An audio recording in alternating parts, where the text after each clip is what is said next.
And now, more bad news for the capital. The Delhi government's initiative to try and make the city at least a little safer for women may now be coming to an end.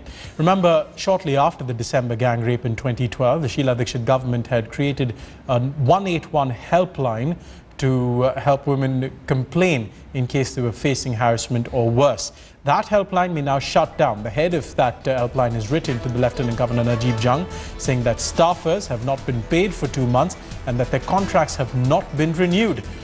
Sheila Dikshit, who instituted the helpline, has called this a regressive move if the helpline does indeed shut down.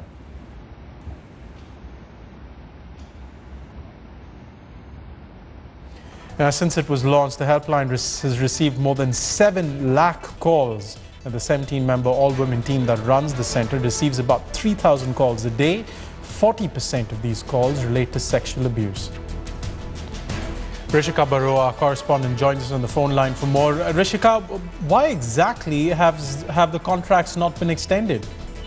Well, Pierre, this seems to be a fallout of the fact that there is in fact no government in place in Delhi right now.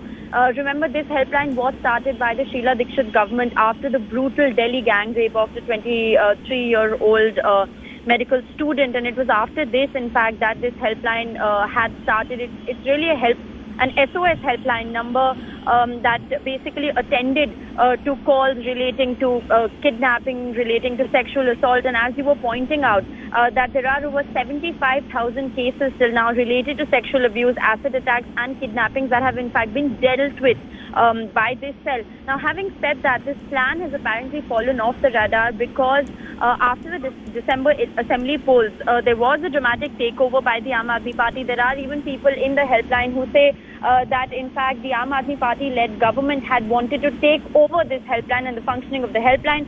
But since December, it seems that the staff contracts have not been renewed and they have not been paid salaries. That is why, in fact, this helpline is on the verge of closure. I would like to, however, point out over here that the helpline is, in fact, run by an all-women team who say that they haven't, of course, received salaries for 2 months. And some of these women, in fact, come from very poor families.